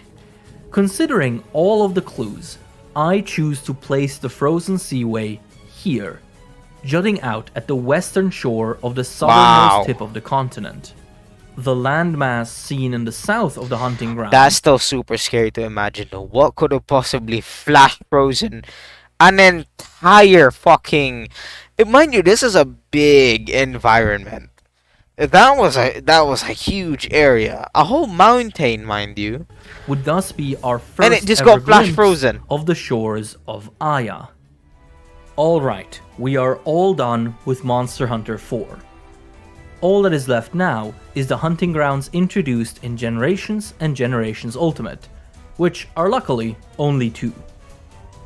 The first one is the Jurassic Okay. Frontier, a land stuck in the ancient past. Long extinct plants grow into a dense landscape here, and unique monsters such as the Glavenus roam it. Ooh. In its deepest depths, spores float eerily through the air. Spores? As another starting hunting ground, the Jurassic Frontier is often assumed to be near Berna, the starting town. Oh. This That would is, make sense, however, yeah. not the case. What? It was specifically confirmed during Monster Hunter Festa 2016 that the Jurassic Frontier is quite far from Berna, taking several days of airship travel to reach. Moreover, Oh. it was also revealed during the same event that the frontier is actually an island, which was inaccessible until Oh. recently I- due to strong currents in the Yeah, surrounding that's oceans. that's not New Burn at all then. As far as direct information goes, this is already all that we get. Still We pretty can, good though. however, glean a few more clues from an arena map which is conjoined to the Jurassic Frontier. Wyvern's End is the area in which players fight Nakarkos, and is confirmed Yeah. in-game to be somewhere on the Jurassic Frontier island. Do we have more information on this area then? Of course not. Of course. But there is one detail about its main tenant that can help us. In Principles of Creativity 2, it Yes. was revealed that Nakarkos are such powerful predators that they will sometimes even hunt Cedius down in the watery depths. This is relevant in that the main habitat Bro. of Cedius, as far as we know, is the underwater ruin network under the deserted island. Holy This shit. prey-predator relationship might thus imply that the Jurassic Frontier island is near Moga Island, being part of this same conspicuous yeah. cluster of islands. It's not connected to the mainland as well, so I yes. do not think we can get any more precise than this. Yeah, no So way. I will simply place the Jurassic Frontier on this little island here, as it looks Works. small enough Works. that a couple of ocean currents could entirely cut it off from the outside world. Yeah. Finally, we must now locate the ruined pinnacle. This recently discovered hunting ground is characterized by an enormous Look at spire-like that. mountain Oh, this peak thing. that serves as the nesting grounds for Valstrax, a Eerie as hell, mysterious by the elder way. dragon that had long been considered extinct. Oh, yeah, the fucking jetpack dragon. Apparently, he can fly up Mach 3. So, that's neat. I said, that's not fucking horrifying, right? Sure, yeah. Ruins litter the area, standing as remnants of a civilization that once lived here. This was another extremely tough case, as the ruined pinnacle does not get any dedicated section in any of the lore books because GU doesn't have one. We do, however, get a few breadcrumbs that will carry us to victory. In the intro cutscene for Valstrax, we can see it hunting Ludroth in what looks like the open ocean before zooming to its nest in the subsequent shot, which might imply that the pinnacle is somewhere near water. We can, however, also assume that the ruined pinnacle is not an island, due to statements made in one of the Principles of Creativity 2 interviews. In it, Daisuke Chihara, director of Generations Ultimate, specifically states that the monsters found in the lower areas of the Pinnacle hunting ground visit the area from surrounding regions. Ooh. This matters because two of the monsters that can appear on this map are Arzuros and Kongalala, which are likely unable to cross large swaths of open ocean. Thus, I feel comfortable assuming that the ruined pinnacle is part of a larger landmass but near a shoreline. Okay, yeah. Arzuros and Kongalala are both heavily associated with the specific hunting ground that they debuted in. Arzuros with the Misty Peaks and Kongalala with the Gen 2 jungle. I realize this is not watertight reasoning, but this aspect does compel me to place the ruined pinnacle somewhere on the main continent. But where exactly? A huge element of the design of the ruined pinnacle is the presence of ruins. Nearly every zone has some kind of ancient architecture present. Given that, perhaps we should place the pinnacle somewhere we know of other ruins existing, as it could have maybe been part of a larger network of ancient cultures. One possible candidate would be to put it near the Everwood and Ancestral Steppe, as we already established that this area would likely have a large belt of ruins. I, however, don't think it fits here, for one reason. While the ruined pinnacle was clearly inhabited by humans or Wyverians at some point, the ruins themselves were only discovered recently as of the events of Generations Ultimate.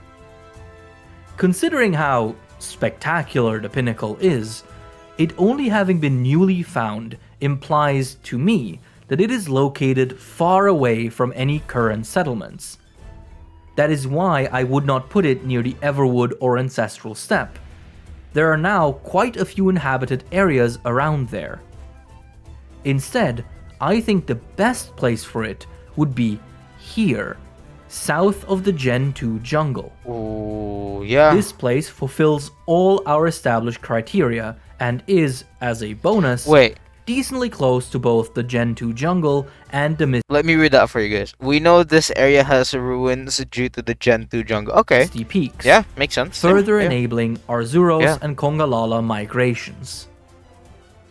And with that, we have our Monster Hunter world map updated to include all major Gen 4 locations. Nice! As I am sure you could tell, this was, by far, the largest challenge yet, as this generation suffered from an overall vagueness both in-game and in books regarding the wider world.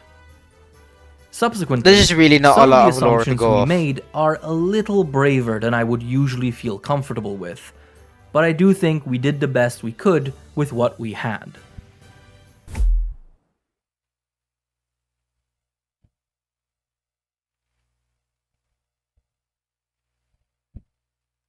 Oh wait! Ooh, we're gonna get into the more modern ones. Let me see. World Rise and Wilds. Ooh, this is the fun stuff.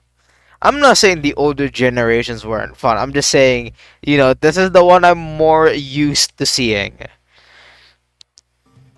And so, we reach the end of this journey, as we must now make the final additions to our map.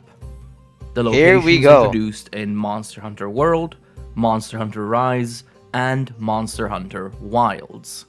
You might be surprised to see me include Wilds here instead of giving it a bespoke mapping episode.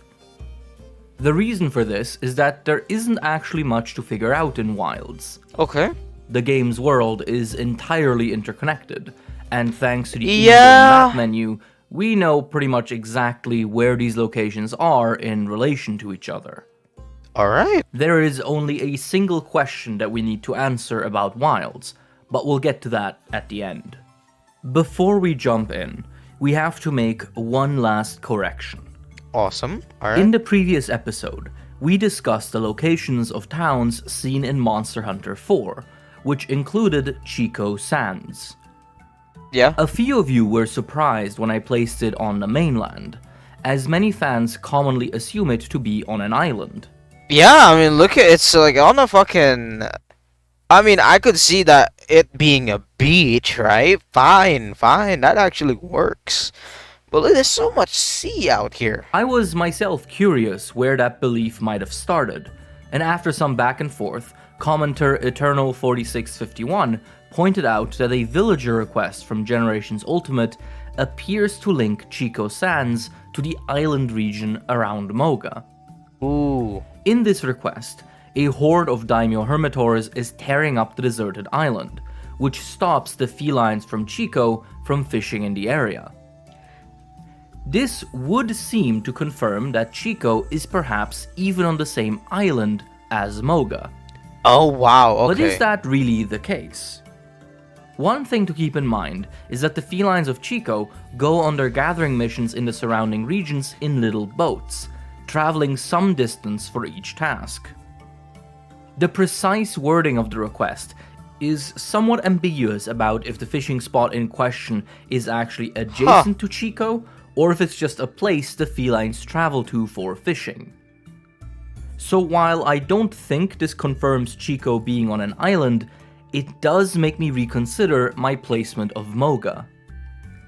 If you recall, at the end of our deductions, we had to basically roll the dice on which one of these two islands was Moga. Considering that we now have evidence of some proximity to Chico, I think I chose poorly, and will thus relocate Moga and the deserted island hunting ground over here. I did kind of always think it was there. Like, obviously his deductions made sense, but I don't know, it just felt like, yes, it made sense, right? But it just felt too small to kind of place it there. I get it, you know, the whole perception thing, I did say that, but still. Should it would be feasibly reachable by boat from Chico. Yeah, fair enough. Thanks again to everyone who helped out with this. Awesome. Alright, that is it for corrections. Time to get started properly. Yeah. Monster Hunter World kicked off the 5th generation with a bang by taking place on a completely new continent called the New World. Oh, okay, so Luckily, it started here. The game also came with its own world map, read along here by Nice. yours truly. Our Awesome, doesn't bro. end here.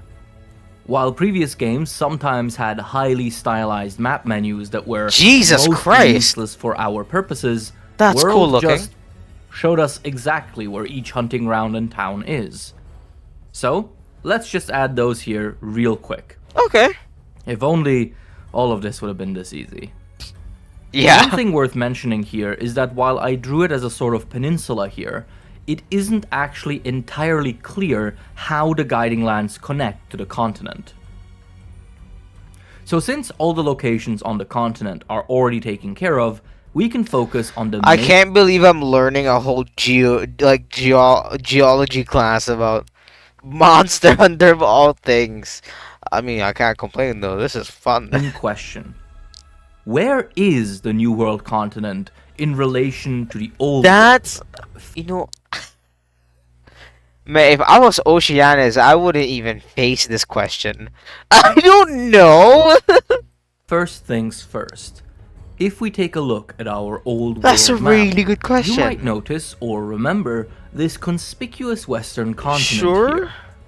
It's kind As of I said empty. in the very first episode of this series, this landmass is unique in that it is never acknowledged in any book or game, and has only Okay. ever appeared in the Hunter's Encyclopedia 2 world map. Oh, Now, okay. I have seen some people propose that this might be an early depiction of the New World. Yeah. After all, we are told in Monster Hunter World, the official complete works, that the guild had known about the existence of the New World for a long time. Maybe they just And haven't while went. you are of course free to have your own interpretations of this world, I actually think this is not the continent we are looking for. First of all, it is way too close. The world boasts That's a good point, sure. That's a good point, man. The distance, it seems like, it's just like traveling to what? What's that name? Ngaka, Nganka, all the way to like DD Desert. King DDD? Specifically calls the New World a place far, far away. Okay, that would Meanwhile, immediately this rule out the. unnamed continent is as close to the mainland as Funron, Yeah, which yeah. is a continent hunters travel to without too much trouble when taking on quests in locations such as the Great Forest. Yep, rule it out as well. Comparing that to how travel to the New World is depicted as this arduous and long trip, I think this proximity alone already disqualifies the Western continent. Both of them. Additionally, if we look closely at that original world map, we can notice ship routes that go from the Shrade region to this continent. Oh yeah. Oh, that's This cool. also seems to disqualify it, because while the New World was known about for a long time, it was also considered Okay, so there's already stuff happening there. It's just really not mentioned at all. Yeah, this is not the New World, bro. Come on. inaccessible until the First Fleet made it there, thanks to advances in seafaring technology. Before that, distance and weather conditions isolated the New World from any explorers. Yeah, that's what I'm saying. Because like if it was the New World, it kind of had this effect because it's literally called the New World, bro. So when you get to I forgot the name of the one monster hunter that does introduce this new world for the first time, you're supposed to get the sense of whoa. Look at all this stuff here, like, this is just sitting here for like a long time, and we, wow, we're finally here. Oh my god. And you're sitting here, you're looking around, and all this stuff is new. These are new lands. These are new, and obviously game wise, that's a good way to introduce. That's a pretty good way to introduce, like, a new map or whatever. What might have you for your like new lands, right? But like, yeah, lore wise, I don't think it wouldn't be on this map at all. Because you're seeing like ship routes and shit. That would already also the travel time there is really not even that bad. Like look at the ship route, bro. That's not that long. That's really not that long. It just looks unmentioned, right? It just really wasn't mentioned. So there's no way this can be like the new world. Because as Oceaniz said, the new world is well a new a new world. So again, you get the sense of, oh my god, this is our first time being here. Now there's like okay, like the shock wouldn't hit us hard if you're like, oh, okay, we just traveled here by boat, or like sure maybe you can travel to the new world by boat as well. Highly likely that they did, but like you need quite the few advancements to actually either speed up the boat or whatever, right? That's why it's called a new world. We're new here, bro. We're new. So, looking at the evidence, I think we can discard this continent as a candidate. I do, however, think we are going in the right direction.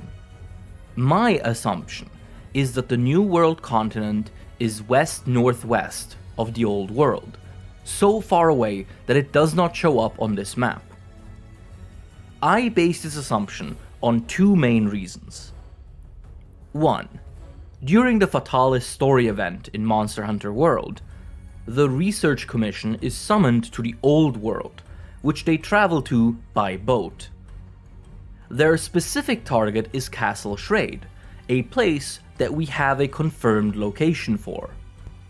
Okay. Now, yeah. notably, we only see them on a boat for this journey, so assuming they were able to get to Castle Shrade just by taking a boat and without any ridiculous detours, it might indicate Yeah. that they approached from the west and were able to dock directly in the Shrade region.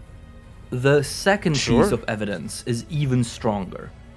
In the Monster Hunter World lore book, we get this graphic showing the Research Commission's path to the New World, which clearly shows Ooh, yeah, that's a good connection. Oh my god. them arriving from the east. Yeah, You know- that is a long path. Oh my days, yeah. Yeah, that works. You want the trip to be long and arduous, there you go.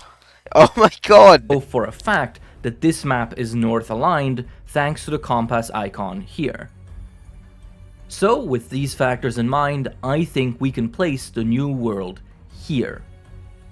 Now, I do want to note that in the Netflix movie Legends of the Guild, we do get a few references to the New World that seem to indicate that it is actually east. The travel log at the start of the film seems to show Zora Magdaros and the Commission as eastward bound, Okay. and the animated exposition about the Elder Crossing has Elder Dragons fly to the east. Ooh, alright. Frankly, Yeah. this seems completely contradictory to the graphic we get in the book, and I think this is a case where you simply have to choose for yourself what you think and how you reconcile these conflicts. Personally, I am more than comfortable ignoring the movie in this case, and giving the game fair and book enough. preferential treatment. Fair. So while this doesn't change where I'd place the New World on the map, I still wanted to mention it so that you can come to your own conclusions, perhaps different. Fair enough. Yeah, that's good. And just like that, we can move on to Monster Hunter Rise.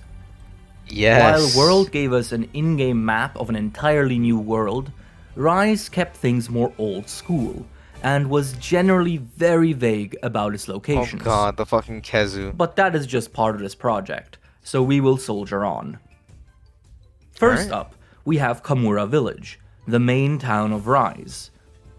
Renowned for its metalworks, Kamura is a small but heavily Very defended village, nice looking village. with various fortresses surrounding its perimeter. This is no mere paranoia, for a devastating stampede of monsters nearly extinguished this community many years ago. If you watched the episode on the third generation games, then you might already know that the Rise book explicitly mentions that Kamura is near Yukumo. This makes sense, as they share both cultural and environmental similarities. Sure, yeah, they actually do look similar. But that is already all that we get in terms of direct info.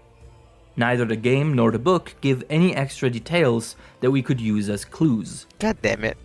So while we know it's somewhere around Yo, Monster here, Hunter is so geologically stingy with their clues, bro. In here, what the fuck? we can't really pinpoint it yet. To reach the truth, we ironically have to place it together with 3 other locations all at once. Elgato, the Citadel, and the Kingdom, for those who have not played Sunbreak. The Citadel is a multi-biome hunting ground that contains the ruins of an old castle town. This region is the territory of a nation only ever called the Kingdom, which establishes an outpost called Elgato to monitor the movements of monsters that led to the destruction of the Citadel. That's that paranoia. I cannot stress enough how, out of every location in this series, these 3 were by far the most convoluted and annoying to try and figure out. I spent God knows how much time discussing, arguing, and investigating these places with the help of many wonderful community members, and by the end of Fuck, it, that must have we been. were going a little insane. Yeah, But after bet. trying every angle, from analyzing in-game textures Nah, to this is bullshit though. This is vague to the fucking max. Literally says some random place called the Kingdom. Oh yeah, mate, we've got multiple kingdoms here. Which one? What the fuck? I know obviously it's separate, right? But it's still so vague. The Kingdom? Yeah, alright, way to hide yourself, buddy. using monster habitat ranges for deduction, we discovered that the answer was actually right under our noses the whole time. Namely, buried in Sunbreak's lore book. Ooh, okay. The Monster Hunter books sometimes come with a plot summary section at the very end, Oh, sick. recapping the narrative of the respective game for people who just mashed through the dialogue. Yeah. These chapters tend to be overlooked by many, myself included, because they very rarely contain a ton of new info. Yeah, it's just But- a summary. Hiding among the plot summary of Sunbreak, there is this graphic. Now, if we quickly translate and redraw it for your convenience, you Of will see that course. this is a stylized map diagram showing how Kamura, the Citadel, Elgato, and the Kingdom relate to each other in space. Oh, It so we're shows getting that the 4 proximity. locations essentially form a line. Kamura is firmly on the mainland, while the citadel and Elgado are on a curved peninsula. Nice. The kingdom itself is located on an island off the coast of that peninsula. Oh, wow. This narrows down the possible locations of Kamura significantly. We now just have to find a place that is both close to Yukumo and that allows for this specific arrangement to exist. Initially, Which is... a ton of people who were aware of this graphic arranged Kamura to the south, turning the diagram by 90 degrees and having Elgado essentially be the southernmost tip of the continent. Ooh. This seemed particularly attractive, as it fueled the idea that the kingdom that we help out in Sunbreak is in fact... I like that. I like how he used the word particularly attractive. Yeah, this info fits. This info sexy. And I mean, yeah, after you go insane for hours trying to piece together info that is so fucking vague, I mean, you know, this is great. This is great. Yeah, sure. The long-teased nation of Aya, which was mentioned to be on this southern landmass way back in Hunter's Encyclopedia 2. And if this is how you want to interpret the world, that is fine. Yeah. But I disagree, because of Really? Okay. Climate zones are a little scuffed in Monster Hunter. Sure. But even so, Sure. the Citadel seems to be designed as a distinctly northern region. It consists of a taiga forest transitioning into a snowy mountain range, full with frozen caves and peaks. Okay, I can see where. Placing a zone like this south of Jumbo just Yeah, doesn't make sense. it's a little, yeah. Instead, I think these 4 locations go here. Ooh. Kamura to the northeast of Yukumo, with the Citadel and Elgado on this bend of the coast, bordering on the small island where I'd place the kingdom. Sure. This puts the Citadel in a place that I think makes more sense, and still fulfills all the needed criteria. Yeah, okay. While I agree the kingdom being Aya would be really cool, Aya is a massive landmass. Considering the kingdom seems to be in a bit of a rough state during the events of Sunbreak, and requests the guild's help, I think their homeland being on the smaller side, and thus having fewer resources, Yeah, would make a lot more feels sense. a little more appropriate. Sure, yeah, actually, But yeah, okay. again, this all depends on where you place Yukumo anyway, so nothing is really set in stone. Yep. And so, after placing 4 locations in one fell swoop, and having already determined the locations of 2 of the hunting grounds in Rise, we are left with 3 more hunting grounds to figure out. The Shrined Ruins are a collection of ruined temple buildings nestled in a mountain valley, with deep scars that tell of a calamity that shook the region. Jesus, look at This that. is another very easy location to place. It is explicitly stated to be near Kamura, and is part of the same mountain chain. So I'd say we just place it here. The Frost Islands are a frigid collection of small islands in a cold sea, covered in snow and tormented by storms. Ferocious creatures roam here, and the decaying skull of a massive dragon alongside a shipwreck are the final witnesses of an epic battle that took place here. Yeah, I long ago. know about this. I forgot what This monster hunting it was, ground but yeah. is a little tougher to pin down. For starters, Definitely as in the an ice map, northern... the Yeah. immediate instinct is, of course, to place it somewhere in the north. Yes.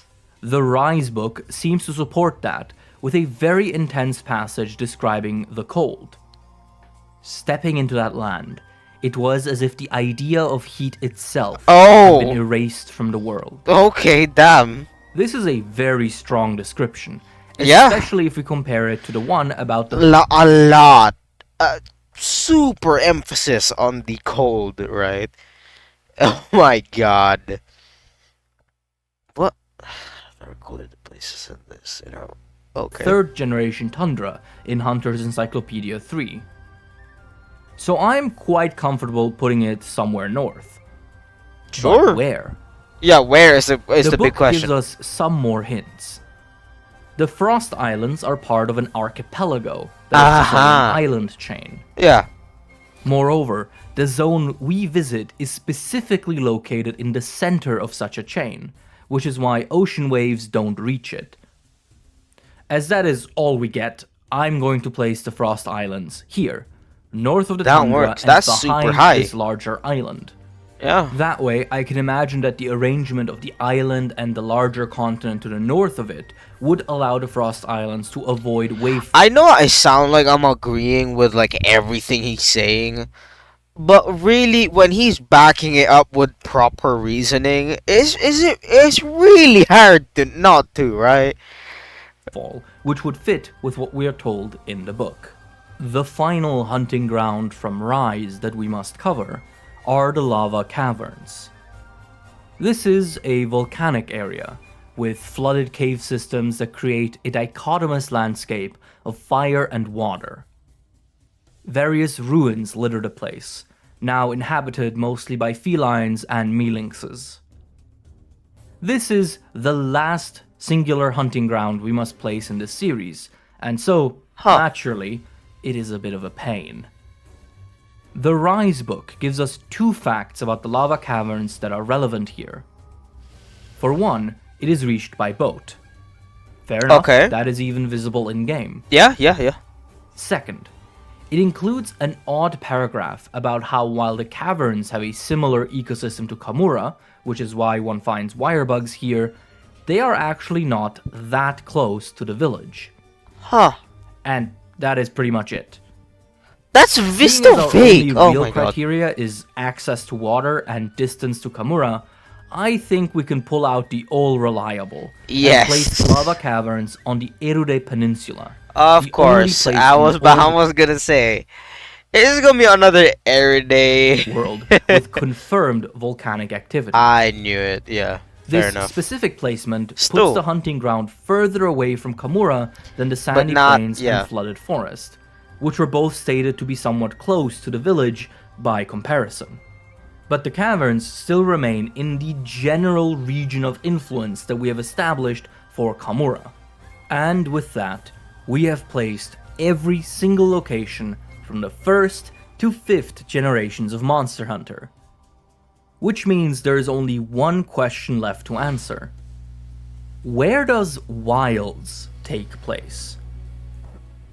That's the a good region question. that we visit during the events of Monster Hunter Wilds is initially called the I mean, Forbidden we're Lands, in but is we're in.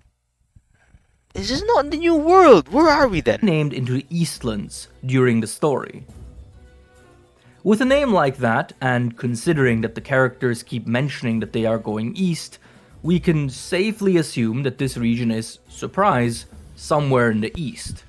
One placement Whoa. for the Forbidden Lands that I Shocking. have seen suggested by fans is here, in the central east Where? of the mainland. Where? I, Oh, however, right there. disagree with this placement, They placed a giant ass red circle, and I'm like, where? Oh my god. and not just because it messes with the map we've established so far. In fact, let's quickly revert our map to only include 100% confirmed locations. Oh god. Do you see the problem? We know for a fact that hunters travel through this region, either when they go from Okay. Jumbo to the Snowy Mountains, or from Poke to the Terosu jungle. This really doesn't fit with what we have been told about the Forbidden Lands, which were completely cut off from access by outsiders for 1,000 years. So, Okay, that's no, really yeah. I don't think yeah. the Eastlands No. are here. Instead, See, again, I'm fair enough. That's good reasoning. going to place the events of Monster Hunter Wilds on my favorite continent, Funron. Specifically in the far east portion of the landmass that we Ooh. don't see on this map. I have a few reasons for that. 1. As we just disqualified the eastern chunk of the main continent, this is just the next best option. 2. We know for a fact that Funron has a massive forest area, as this is where we find the Great Forest Hunting Ground. And when we Sure, yeah. see the guild survey the east-west buffer zone in the prologue to Wilds, they appear to be flying over just such a dense and large forest area. Look at that, And Jesus. 3. If we assume that the ancient tower is on Funron, it sure does fit with the entire ancient civilization theme that the Eastlands have. Yeah. As the entire region is full of ruins from the mighty city of Viveria, the tower could well be one of them. Again, this is a judgment call that you have to make for yourselves, but I think this is where Monster Hunter Wilds goes. I believe it mainly because of the reason, like, it's untouched. Like, you place it anywhere on the map, and it's going to be touched. It sounds so weird, but yes, it really is going to be land that is touched upon, well, with humans, right? So I don't see any other way that it could, be somewhere else. You're calling it the Eastlands, and you're also calling it the Forbidden Lands, which haven't been touched for 1,000 years. So come on. And we are done. This is, as of June 2025, the full map of the world of Monster Hunter as Wow, constructed by me. I gotta say, clap it up, bro. Oh my god. Clap it up for Oceaniz, bro. Holy shit. Look at the amount of work he's done. And mind you, right? Hold on. My fucking nose. Mind you, with each one that we saw, even at the beginning, right? At the beginning, it was kind of simple in where we were kind of just going through some lore pieces and placing the, locations where they were confirmed to be. But then we went to like part 3 and then 4 and 5 as well, and where it's almost pure speculation with little crumbs of hints. And the amount of deduction you'd have to do to turn that into a video is a lot. A lot of dedication as well. Further dedication. My god. This was an extremely fun project. Yeah, and I'm so I glad bet. that many of you enjoyed it alongside me. As we'll get more locations in future expansions and games, I'll gladly update this as we go. I am more than happy to do another episode to see where the locations from Monster Hunter Wilds Swampborn go. Swampborn. Additionally, since Wilds seems to have an interest in explicitly discussing aspects of the world and setting that were Cool. previously only implied, there is a non-zero chance that we will get an official updated world map in the inevitable Monster Hunter Wilds lore book. Oh yeah, probably. If that does happen, I'll do an update video comparing Yes! how much stuff I got wrong. Hey, fair But enough. for now, this is it.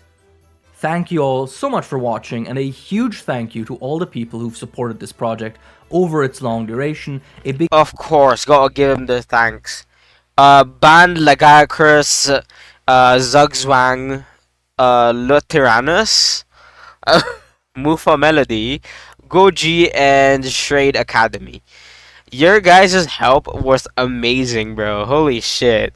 Especially the fact that usually when Oceanus is practically running into what is a dead end on his end, right?